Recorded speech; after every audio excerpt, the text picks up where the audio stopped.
সকলোকে স্বাগতম জনাইছো মোৰ চেনেললৈ ভিডিওটো সকলোৱে শেষলৈকে চাব লাইক কমেন্ট শেয়াৰ কৰিব কুকুৰাজনী মাত শুনিছে নহয় একুৰা ভিডিও কৰিব মই আৰু শেষলৈকে চাব বুলি আশা কৰিছো ভিডিওটো আজি ভিডিওটো লৈ আহিছো নাজিৰাত থকা অগ্নিনাভ শিৱ মন্দিৰৰ ওপৰত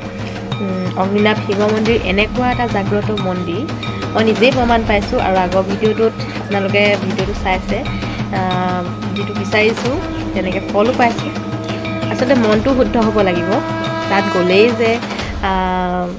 মই বিচৰা বস্তুটো পাম হেবলি নহয় মনটো শুদ্ধ হ'ব লাগিব এতিয়াতো মানুহৰ পুৰা এই মন্দিৰটো এতিয়া জনপ্ৰিয় হৈ গৈছে পুৰা ভাইৰেল হৈ গৈছে আৰু মানুহৰ ভিৰ কেনেকুৱা লাগিছে তাৰমানে নাজিৰাখনটো জেগাই নাই মানে খোজ দিবলৈও জেগা নাই আকি খুটা পৰ্যন্তলৈকে জ্বলি গৈছেগে মানে মন্দিৰটো কেনেকেনো ইমান জনপ্ৰিয় হ'ল কথা মোৰ মুখে শুনাতকৈ শিক্ষা বাইদেউৰ মুখে শুনকচোন এবাৰ ভিডিওটো চাওক শেষলৈকে মন্দিৰভাগ যেতিয়া প্ৰথম স্থাপন কৰিছিলো স্থাপন কৰোতে মই আগৰ ভিডিওটো মই কৈছো যে মানে এনেকুৱা হোৱাটছএপৰ লাইভ ভিডিও দিছিলো যে শৰ্ট ভিডিও হয় হোৱাটছএপত শৰ্ট ভিডিও দি পেলাই মই মোৰ ফেসবুকৰ ফ্ৰেণ্ডখিনিক মানে তেওঁলোকৰ সমস্যাবিলাকক লৈ পেলাই মই চাকি দিছিলো ফেসবুকৰ মেসেঞ্জাৰত গৈ শৰ্ট ভিডিও দি পেলাই মই ভক্তসকলক ভক্ত মানে কি মোৰ যিখিনি ভাল লগা ফেসবুক ফ্ৰেণ্ড মোক জুনে কয় মই তেনেকে দিছিলো সেই অনলাইনত তেনেকে চাকি দিওঁতে বাবা কিবা এটা ভাল পালে আৰু কি ভাল পালে তেওঁ জানে তেওঁ বস্তুভাগ লাহে বহাই নি থাকিলে শেষত অনলাইনে প্ৰথম কিন্তু অনলাইনে হৈছিল আমাৰ তাৰছত মোৰ ফেসবুক ফ্ৰেণ্ড সকলে কৈছিলে একদম ফাৰ্স্ট টাইম মোক এগৰাকী ভক্তই কৈছিলে তেওঁৰ নাম হৈছে জুৰাটৰ কৃপা দত্ত তেওঁ মোক কৈছিলে শিকাবা আপুনি ফোন মোক এটা আপোনাৰ একাউন্ট নাম্বাৰটো দিয়ক না আমি হৰাই দিব কৈছো নাই হৰাই মই নিদু অনলাইন হৰাই নিদু মানে একো পইচা দিব নালাগে ৰাজুৱা বন্তিত সেৱা লবা ৰাজুৱা হৰাখনত সেৱা লবা কিন্তু তাই খুব বেছি জোৰ কৰিছিলে জোৰ কৰিল তেতিয়া মই কি কৰিলো মানে মোৰ বেংক একাউন্ট নাম্বাৰটো দিলো মন্দিৰৰ নামতে তাৰ কিন্তু মোৰ নিজৰ একাউন্ট নাম্বাৰ এটা বেংকৰ মন্দিৰৰ বুলি পেলাই দিলো হেতুতে আৰম্ভ প্ৰথম আমাৰ 2020 চনত লকডাউনৰ সময়ত তাৰ পিছত ভক্তই অকল অনলাইন হৰাই দিয়ে আৰু ইয়াত আমি প্ৰসাদ চকাত কিনি আমি হৰাই দিও 2023 চনৰ শিৱৰাত্ৰিলৈকে আমাৰ সব অনলাইন হৰাই আমি অনলাইনতে ভক্তই হৰাই দিয়ে আৰু কেতিয়াবা কোনবাই ভক্তই কেতিয়াবা আনে আৰু আমি বাবাক সম্ভালিছো আমাৰ প্ৰবলেম হোৱা নাছিলে কিন্তু একেবাৰে আজি সঁচা কথা কৈছো এতিয়া ভক্তই কব বেয়া লাগিছে নকলেও নহয় মানে মই কৈছো কিন্তু ভাল পাইছিলো খুবেই ভাল পাইছিলো যে আজি নাজিৰাখনত আমাৰ কিবা এটা উন্নতি হৈছে ভাল হৈছে কিন্তু আমি ইয়াৰ কোনো সমাধান নাই পোৱা আমাৰ ইমান বেছি সমস্যা আছে যাৰে কিয় অসুবিধা হৈছে সে অগ্নিনাভ মন্দিৰৰ সন্মুখত মানে এখন দোকান পাতি দিছে এতিয়া এনেকুৱা হৈছে ইমানেই দোকান ভাবিব নোৱাৰা আৰু সবে প্ৰসাদ লৈ আহিছে টুকুৰিত লৈ ঘন্টা নাম লিখাবলৈ ৰৈ থাকে নামটো নিলিখিলেও তেওঁলোকে বেয়া পায় মানে ধৰক কেনেকুৱা সমস্যা আপোনালোকে নেদেখিলে কল্পনা কৰিব নোৱাৰে কিমান কষ্ট হয় এতিয়া আজি বাবাক মাত্ৰ বাবাক চাকি বাতি দি বাবাক মই এটা প্ৰাৰ্থনা কৰিছো এতিয়া মই এটা সিদ্ধান্ত লম সেই সিদ্ধান্ত তুমি সন্মতি দিবা কাৰণ মই যেনেকৈ কৰো বাবাই সঁচাই মোক লগ দিয়ে আৰু তেওঁ হেমতে মোক সম্ভালি লৈ যায় যেতিয়া বহুত ভক্ত হয় ঢেৰ ভক্ত হয় বাবাই ঠিক তাৰ আগে মোক সেই সমাধানৰ কাৰণে ৰাস্তা এটা দেখুৱাই দিয়ে আৰু সেই ৰাস্তা মতে চলি যাওঁ মোৰ প্ৰবলেম নহয় গতিকে আজি আমি এটা সিদ্ধান্ত লৈছো যে আমাৰ মন্দিৰত যেটো প্ৰথমে মই কৰিছিলো প্ৰসেসখিনি একেখিনিয়ে যিখিনি মই আৰম্ভণিতে কৰিছিলো সেইখিনি নতুন নহয় কিন্তু এটা সেই প্ৰসেসতে যাম বুলি ভাবিছো এখন হৰাই থাকিব ৰাজহুৱা হৰাই যত ভক্তই ঘৰৰ পৰাই সেৱা ল'ব পাৰিব বাবাক ধ্যান কৰিব পাৰিব বাবাৰ সেৱা ল'ব পাৰিব তেওঁলোকৰ যি সমস্যা থাকে সমস্যাসমূহৰ কথা জনাই পেলাই সেই ৰাজহুৱা হৰাইখনতে তেওঁ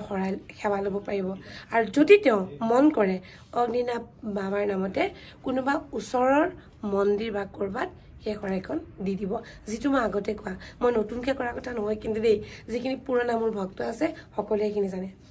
এগছ ৰাজহুৱা বন্তি যি গছ মই সদায় দিওঁ সেই গছতে মই সদায় ভক্তক সেৱা ল'বলৈ কওঁ আৰু সেই ভক্তক সেৱা ল'ব পোৱাৰ পিছত এই ৰাজহুৱা বন্তি যেতিয়া আগতে মই বহুত চাকি দিছিলোঁ আৰু ভিডিঅ' মই আগতো কৈছোঁ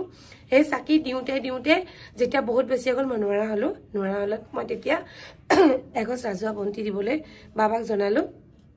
যে এগছ মই ৰাজহুৱা বন্তি দিম সেই বন্তি গছতে মোক এক শক্তি দিয়া যিটো নেকি বাবা মানে ভক্তই সেৱা ল'লে মানে আশীষ পায় আৰু সেইমতে এগছ ৰাজহুৱা বন্তি যোগাৰ কৰা হ'ল আৰু সেই ৰাজহুৱা বন্তি গছতে অগণন ভক্তই তাতে সেৱা ল'লে আশীষ পায় এতিয়া সেই ৰাজহুৱা বন্তি গছ হ'ব সেই ৰাজহুৱা বন্তি গছত আপোনালোকে অনলাইন সেৱা ল'ব 1 টকাও তাত দিব নালাগে এখন ৰাজহুৱা শৰাই হ'ব সেই শৰাইখনত আপোনালোকে সেৱা ল'ব 1 টকাও আপোনালোকে দিব নালাগে আৰু যি প্ৰসাদ হ'ব ভক্তই ইয়াত আহোঁতে মেলোতে যি আমাৰ শৰাইত দান দক্ষিণা যি দিব আমি সেই অৰিহণাৰে আমি ভক্তৰ কাৰণে আমি ভোগ বনাম আমি বাবাৰ ইয়ালৈ অহা ভক্তসকলে ভোগ খাব প্ৰসাদ আপোনালোকে কোনেও নানিব অন্তৰৰ পৰা বাবাক সেৱা জনাব কাৰণ ভক্তই ভগৱান এই ভক্তসকলে যদি শান্তিত আহি বাবাক দৰ্শন দিব পাৰে তেতিয়াহ'লে বাবা কিন্তু সন্তুষ্ট গতিকে ভক্তকে মই ভগৱান বুলি ভাবোঁ সেই ভক্তসকলৰ কষ্ট নোহোৱাকৈ এই কামটো কৰিবলৈ আমি আগবাঢ়িছোঁ কোনো আপোনালোকে প্ৰসাদ আনিব নালাগে একো আনিব নালাগে বাবাক দৰ্শন দিয়ক সোনকালে আপোনালোকে আজৰি গুচি যাব আৰু বাবাৰ কাৰণে আমি ভক্তৰ কাৰণে যি ভোগ আমি তৈয়াৰ কৰিব লাগে ভোগ তৈয়াৰ কৰিম আৰু যি আমাক নৈবেদ্য আমাৰ পূজা ভাগৰ কাৰণে লাগে পূজা আমাৰ একে গতিতে চলি থাকিব আমি পূজা কৰাম ৰাজহুৱা শৰাই দিম সেই প্ৰসাদ ভক্তক প্ৰসাদ ইমান লাগিব বুলি কথা নাই অকণমান প্ৰসাদ সকলো ভক্তই অকণ প্ৰসাদ পাব আৰু বাকী যিসকলে ইয়াত দোকান দিছিলে প্ৰসাদৰ দোকান তেওঁলোকে প্ৰসাদৰ দোকানৰ বদলি আন কিবা খোৱা বস্তু কিবা দোকান দিয়ক লাগিলে যাতে তেওঁলোকে আহি পেলাই তেওঁলোকে কিবা এটা খাব পাৰে কাৰণ আমাৰ সময় যথেষ্ট হয় দেৰি হৈ যায় তেওঁলোকে কিবা বেলেগ খোৱা বস্তু কিবা এটা পাওক বেলেগ এটা ৰাস্তা আপোনালোকে উলিয়াই লওক কাৰণ এই বস্তুটো আমি ফেব্ৰুৱাৰীৰ 1 তাৰিখৰ পৰা আমি বন্ধ কৰিম তাৰ পিছতে আমি মন্দিৰ ভাগ আমি বনাবলৈ আমি মানে আগবাঢ়িম গতিকে মন্দিৰ যেতিয়া আমাৰ বনোৱা হ'ব মন্দিৰ বনালে তেতিয়াতো আমি আৰু প্ৰব্লেম হৈ যাব আমাৰ এই সমস্যাখিনি কাৰণ ইয়াত যদি অগণন ভক্তই চাকিৰে দি আহিব এতিয়া আমি এগছ চাকি দিছোঁ ডাঙৰ এগছ চাকি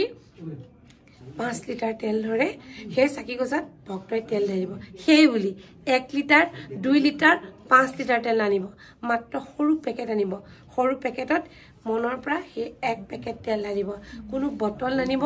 1 লিটাৰ আধাৰ আপোনাৰ পইচা বহুত আছে আপুনি তেল দিব পাৰে 5 লিটাৰ তেল আনিছে 5 লিটাৰ তেল চাকিত ঢালি দিছে নকৰিব সৰু পেকেট এটা আনিব 1 পেকেট তেল ঢালিব বাস আপোনাৰ নামৰ সেই চাকি গছ বাবা ইয়াত তেনেকৈ আপোনাক আশীষ দিব আপোনালোকে চাওক কৰি চাওক 1 মাহ কৰি চাওক বাবাই যদি আপোনালোকৰ সেই চাকি গছত যদি সন্তুষ্ট হৈছে নিজে গম পাব মোক এনেকৈ 6 মাহমান চলাবলৈ দিয়ক তাৰপিছত চাম যদি সঁচাই কোনো আশীষ নাপায় আকৌ প্ৰচেছটো মই বদলাবলৈ চেষ্টা কৰিম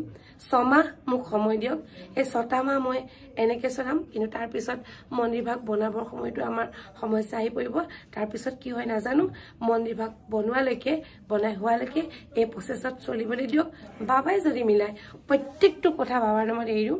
বাবাই যদি মিলাই যিটো ৰাস্তাই মোক লৈ যাব মই সেই ৰাস্তাটোৱে যাম কিন্তু বৰ্তমান এই সমস্যাখিনিৰ কাৰণে এইটো সিদ্ধান্ত লৈছোঁ আপোনালোক সকলোৱে সহযোগ কৰিব বুলি আশা ৰাখিছোঁ